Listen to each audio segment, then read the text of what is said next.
In level 1, we learn to drop pebbles into framework 2. And it works. But I want to understand the actual mechanics. What happens inside framework 2 after I drop the pebble? How does an inner feeling become an outer event? And how can I trace an event back to its source in my beliefs? I want to see the machinery. Yes. I mean, I am so thrilled we are finally going here because it's time to look beneath the hood of reality itself. Yeah, exactly. No more just, trusting the process blindly. Right. We are moving past that mere philosophical acceptance that, oh, this phenomenon just occurs, and we are going to actually dismantle the engine to see the gears turning. Let's do it. So, to ground us for this deep dive, let me give you the foundational blueprint directly from our source material. This is from the unknown reality. Listen to this exact definition. Framework 2 represents the inner order of events. It is the source of all physical matter and experience. Okay, I need to stop you right there for a second. Because for a long time when I thought about, inner reality or the creative matrix, my brain defaulted to this hazy, mystical void. Right, like a glowing cloud or something. Exactly. I picture this empty, glowing space where thoughts just magically float around. But if we are pulling from the unknown reality and the nature of personal reality, plus dreams, evolution, and value fulfillment. Yes, the core texts. Right. The text insists upon something much more rigorous than that. I mean, this isn't magic, it's mechanics. It is absolute mechanics. And the mission of our deep dive today is to take you, the listener, past the surface of physical events, which, we call Framework 1. Right. And we're going to comprehensively map the inner workings of this creative matrix. I mean, we are exploring the literal physics of your own consciousness here. Which is just, it's mind-blowing when you really stop and think about it. It really is. Framework 2 is not some empty, passive spiritual realm. It is an organized, highly intelligent field of consciousness. It is teeming with vitality, containing all probable events in a latent, unmanifested form. Just waiting for something to trigger them. Exactly. Just waiting for an organizing principle to assemble them into physical reality. And the organizing principle is human consciousness. Yes. Like us. It's us. It's your beliefs and your emotions. Okay, but exactly how does that work, though? Let's get into the weeds here. If I hold a belief, how does that intangible, invisible thought interact with a latent probability in an entirely different framework of reality? Well, the Seth material gets incredibly specific about this. It introduces the concept of E-units, which stands for electromagnetic energy unit. E-units, okay. Right. These are the literal building blocks of the machinery you want to see. When you hold a strong, emotionally charged belief, it isn't just some, philosophical abstraction happening in a vacuum inside your skull. Right, it's not just a thought bubble. No, not at all. It translates into a specific, measurable unit of energy.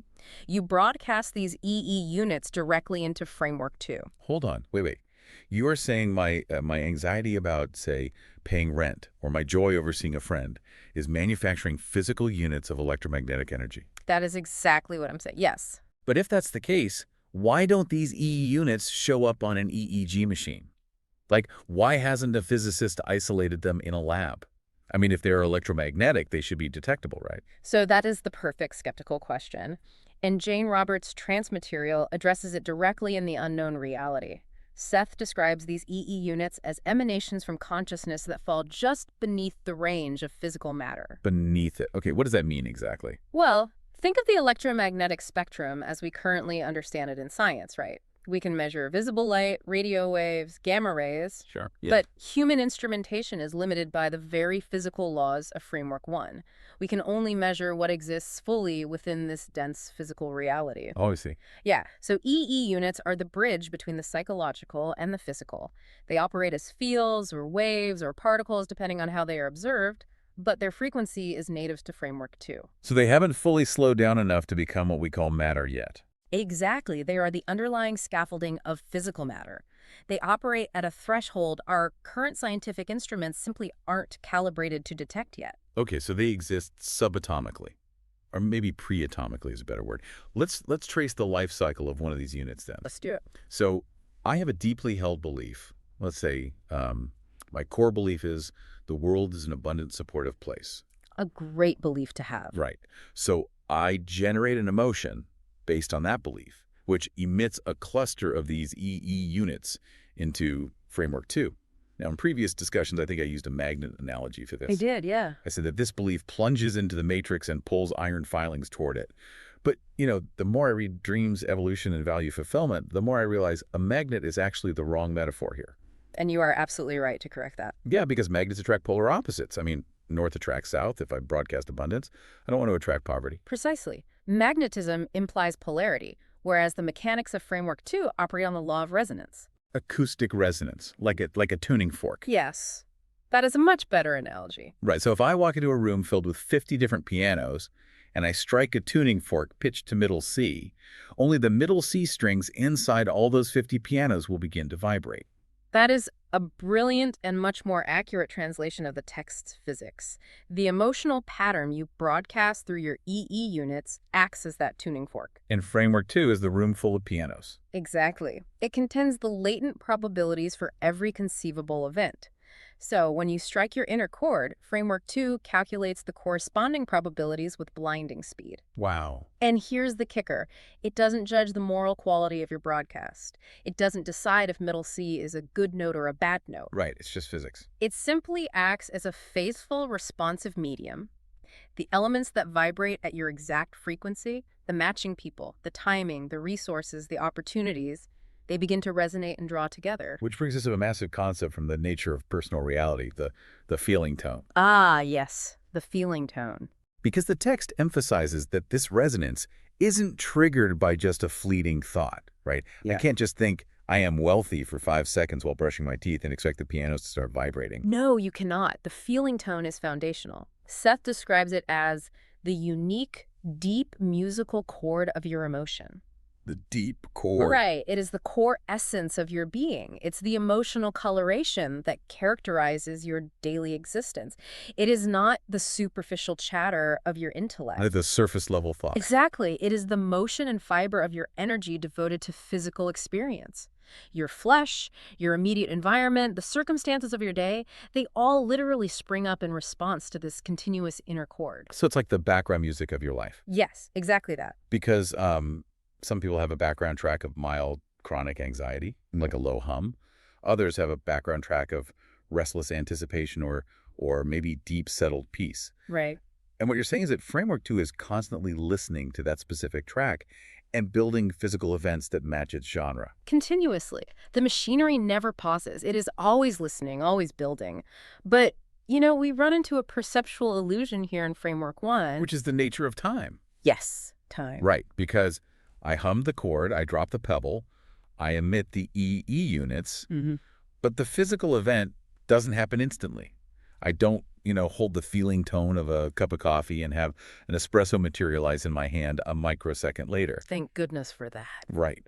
But there is a delay, and honestly, that delay is where most people, definitely including me, lose faith in the process.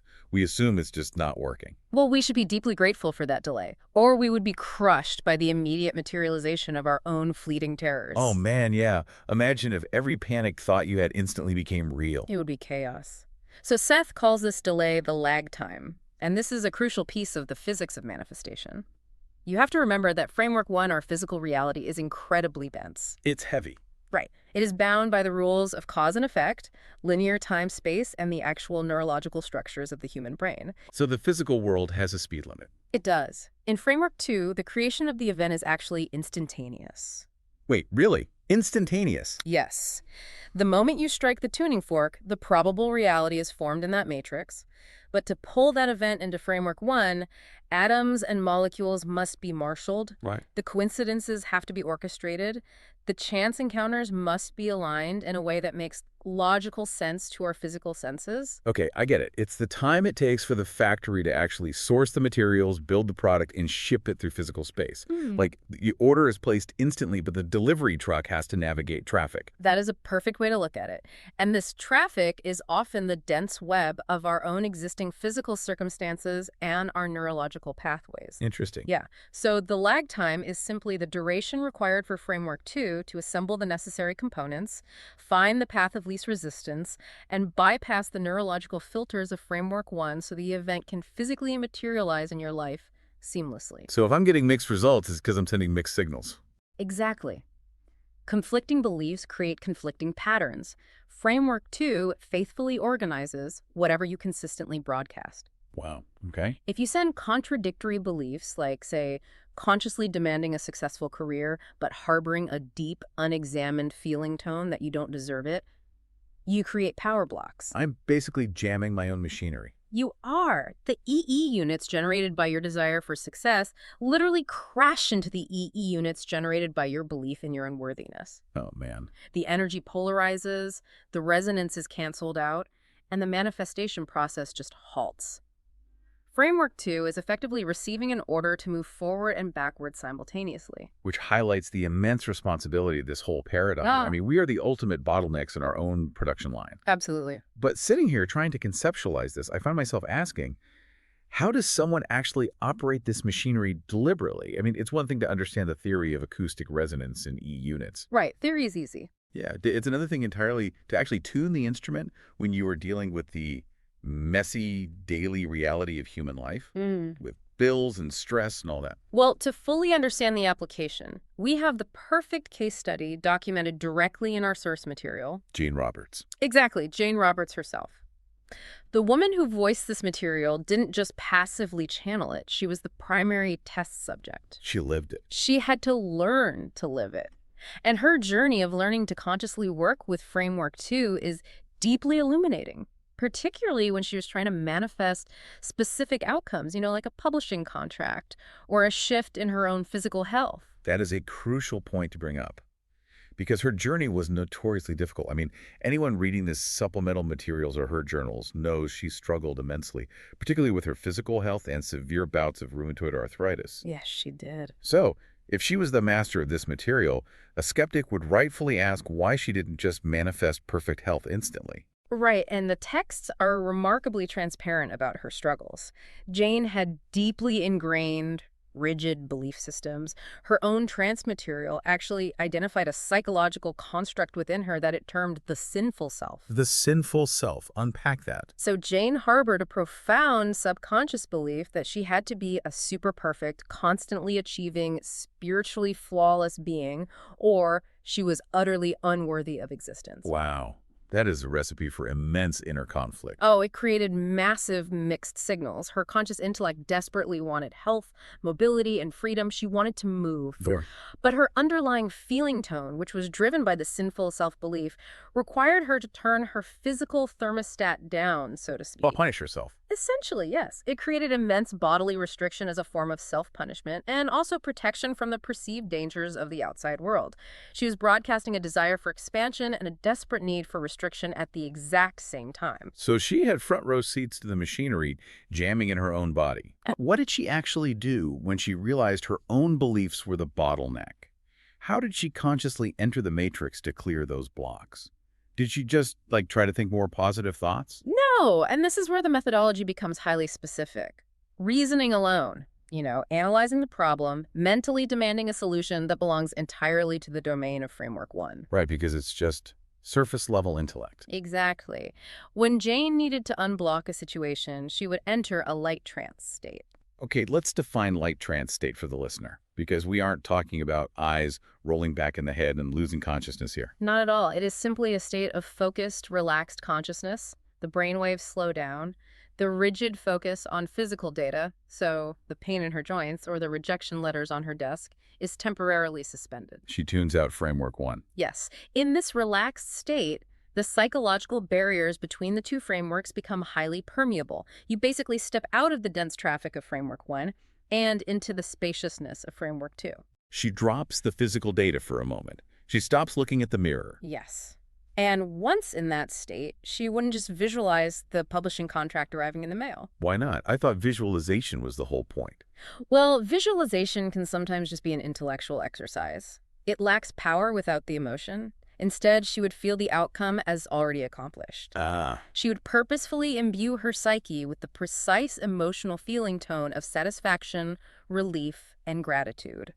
She was deliberately generating the specific cluster of EE units required to resonate with the probability of the contract. That makes so much sense. It's the difference between the chord of wanting and the chord of having. Exactly. Because if I am visualizing a goal, but my underlying emotion is, I really, really need this to happen because I'm currently miserable, The dominant frequency I'm broadcasting is misery and lack. You're broadcasting lack, Right. I am striking the tuning fork of absences. which guarantees that Framework 2 will fakefully assemble more circumstances for you to experience absence.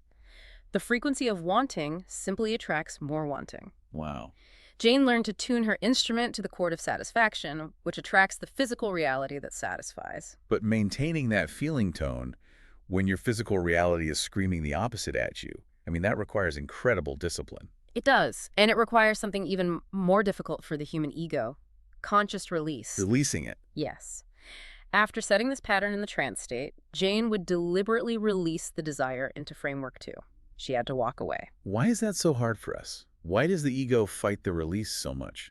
Because the human ego is biologically and psychologically designed to manage Framework 1. Its entire job is to micromanage physical survival. It assesses threats, it figures out the how, when, and where, every single problem. Right, it wants to control a delivery truck. Exactly. When you release a desire into Framework 2, you are stripping the ego of its job. You are trusting a highly intelligent, invisible medium to organize the physical coordinates, the timing, and the people. The ego panics because it cannot see the machinery working. Right, you hand the architectural blueprint over, and then you have to actually leave the construction site. Yes. If you stand over the builders, telling them how to pour the concrete and turn the screws, you just get in the way. You have to let the matrix do the heavy lifting. And what's vital for our listener to understand here is that Jane didn't just blindly hope this was working. She was a meticulous, almost clinical investigator of her own psyche. Detract it. She utilized a rigorous feedback loop. She kept extensive journals, tracking her inner states, her daily moods, her anxieties, the specific feeling tones she caught herself resting in. Okay. And then she cross-referenced those entries with the corresponding outer events that manifested in Framework 1 days or weeks later. Oh, so she was literally tracking the lag time. She was gathering empirical data on her own consciousness. She was. And the data became undeniable. She saw clear, consistent correlations between her days of intense inner rigidity, driven by that sinful self-belief, and her days of extreme physical immobility. The cause and effect were laid bare on the page. She could literally read the proof. Right. But, conversely, she documented that when she successfully broadcasted the clear tone of satisfaction and fully released it, the synchronicities piled up. The publishing contracts arrived through a series of seemingly random, highly improbable coincidences. Seeing that written evidence must have been deeply transformative for her. Because confidence itself is just another belief, right? Absolutely. By proving the mechanics to herself through her journals, she altered her core belief about her own power. She replaced the belief of being a victim of her body with the belief that she was the director of her experience. And as that new core belief solidified, her inner signals became vastly clearer. She unblocked her own channels, which made her manifestations much more rapid. So the lag time shortened. Yes. The lag time shortened because she wasn't fighting herself in the background. The physical world is designed to be a living, breathing feedback loop. Your environment is a flawless mirror of your psyche. Wow. If you don't like what's reflecting back at you, you don't aggressively try to change the glass, you change the expression on your face. Let's pause here. This is the crux of the entire deep dive. Because if Jane Roberts could track this in a journal and map the literal mechanics of cause and effect in her life, the listener can absolutely do this too. 100%. We don't have to be master channels or publish esoteric books to see this machinery at work in our mundane daily lives. You do not. The mechanics apply universally. And this brings us to an advanced, highly practical technique derived directly from the principles in the nature of personal reality. Okay, I love practical techniques. It is a tool you, the listener, can use right now to decode the architecture of your own life. We call it event tracing. Event tracing. I love the sound of this. It implies like forensic psychology for the soul. We are going to dust for fingerprints on our own physical reality. It is exactly that. It's a method of reading the breadcrumb trail that leads from a manifested physical event in Framework 1 backward through the lag time all the way into the depths of your broadcasts in Framework 2. Walk us through it. I want to speak directly to you, the listener, and break down the specific mental steps of this technique. Let's build a highly specific, complex scenario to walk through this. Because life is rarely as simple as, I thought about a car and then I saw a car. Okay, give me a scenario. Let's say you have a massive, seemingly out-of-nowhere blowout argument with a colleague at work. Very relatable. Right. They throw you under the bus in a meeting, you lose your temper, and the whole day is just ruined. The standard framework 1 reaction is, why did that happen to me? That person is just toxic. I am a victim of their bad mood. That is the default human response. It is pure projection. But with event tracing, you drop the victim narrative entirely. Step 1, sit quietly and single out the event. Bring the physical details of that ruined meeting clearly to mind. Okay, I have the event. I see the meeting. What's step 2? Step 2 requires radical honesty. You ask yourself this specific question: what was I thinking and feeling in the hours and days leading up to this event? Ah, you're specifically looking at the lag time. Exactly. But this is where it gets tricky because our surface emotions often mask our deeper feeling tones. If I look back 3 days before the argument, my surface memory might say, I was fine. I was just working hard on a presentation. I might not immediately see the anger. Which is why step 3 is to trace the emotional lineage backward and look for the dominant underlying tone, not just the fleeting thoughts. You have to dig beneath the surface. Okay. Were you feeling unappreciated while making that presentation? Were you quietly harboring resentment that you were doing all the heavy lifting? Oh, I see. Were you physically exhausted, running on adrenaline, and subconsciously needing a reason to vent that pressure? You write these recurring thoughts and settle expectations down. You are isolating the specific cluster of EE units you were broadcasting into the matrix. It's like finding the exact musical notes that made up that discordant chord. So I dig deep and I write down. I felt invisible. I felt like I was carrying the team. I felt a tight, anxious knot in my stomach that someone was going to poke holes in my work. Yes, now you have the raw data. Then comes step 4, the ultimate question. You look at those written feelings and you ask, what belief about myself or reality was generating those thoughts and feelings? Because emotions don't just happen randomly. Right. Emotions do not exist in a vacuum. They are always the biological response to a belief. You must identify the belief and write it down. Wow. Okay, so if I trace back that feeling of being invisible and defensive, and I ask what belief generated it, I might uncover a core, deeply held belief that says, I only have value when I am struggling. I have to fight tooth and nail to be heard because my natural contributions are inherently inadequate. Look at what you just uncovered. That written belief is the causal seed. That is the pebble you dropped into framework 2-3 days ago. That is heavy. Let's look at the mechanics of what happened. You broadcasted a powerful electromagnetic frequency that stated, I have to fight to be heard. Framework 2, acting as the faithful, non-judgmental medium, received that frequency. And it went to work. It instantly calculated the latent probabilities in your environment to find a match. It scanned your office, found a colleague whose own neuroses and feeling tones resonated with conflict, aligned your schedules, bypassed the physical traffic. And obligingly organized a scenario in that meeting where I would be forced to fight to be heard. It delivered exactly what you ordered.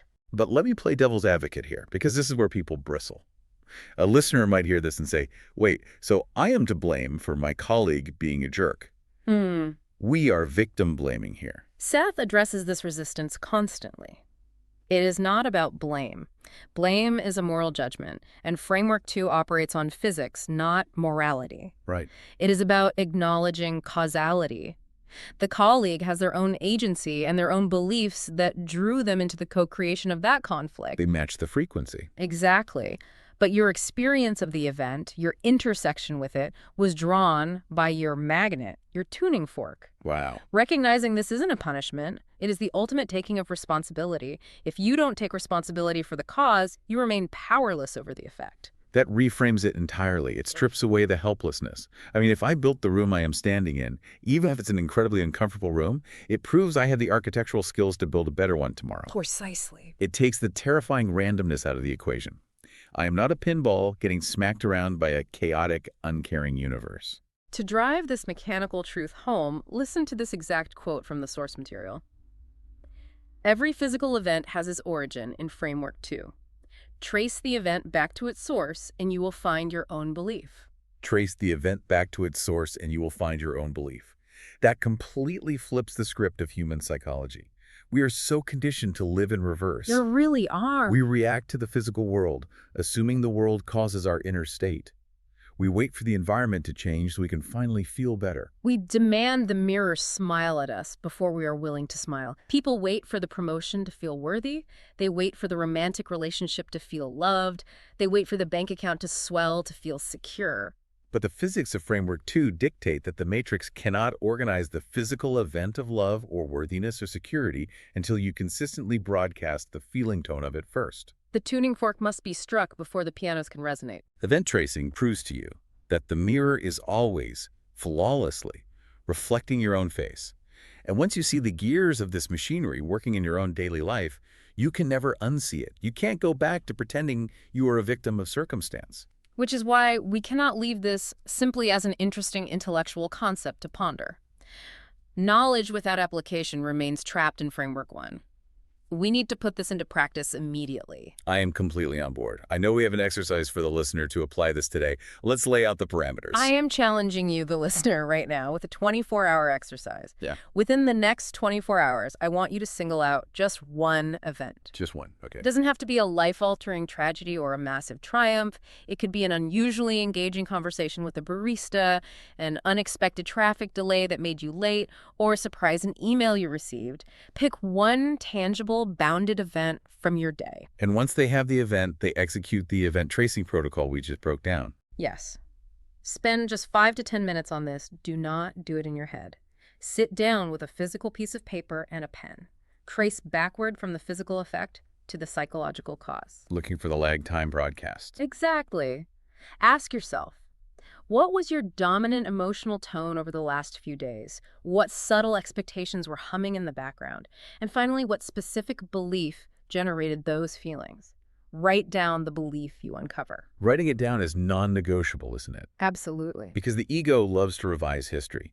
If you just think about it, your ego will say, oh, I didn't believe that, or will gloss over the uncomfortable truths to protect its self-image. Putting it on paper bypasses that defense mechanism. Writing it forces the intellect to confront the inner reality. And the why behind this exercise, the reason you should carve out 10 minutes from your busy day to do this, is because this daily practice is how you strengthen your conscious awareness of your own immense power. You stop operating blindly. You start making the invisible machinery visible. It moves you from being a passive consumer of your life to the active director of it. Because once you isolate that causal seed on paper, you completely rob the physical event of its mystery and its power over you. Exactly. You look at the paper and realize, I created this. I see the math. And the moment you realize you successfully created that reality, you awaken to the fact that you have the exact same power to create something entirely different tomorrow. It is a profound paradigm shift. It brings a whole new level of responsibility, certainly, but mostly it brings unparalleled power. You can actually see the causal chain connecting your mind to your environment. The pebbles you drop aren't just disappearing into a void. They're actively building the path you're about to walk on. They are. And we are only just beginning to map the depths of where those pebbles go and how deep this created matrix really is. Because Framework 2 isn't just active when we are sitting quietly doing journaling exercises. The machinery never powers down. It does not. And that is exactly where we are heading. Next time, we enter the inner laboratory, the dream world. We'll explore advanced dream work, lucid dreaming, dream incubation, and using dreams to access probable selves and Framework 2 directly. That's next time. I am already anticipating that conversation. So as you step back into your day and as you execute your event tracing exercise tonight, I want to leave you with a final lingering thought to mull over. If Framework 2 never sleeps and your waking beliefs act as the blueprints for your daily life, what kind of universe are your dreams physically building for you right now? The machinery never stops turning. You just have to decide what kind of pebbles you want to drop.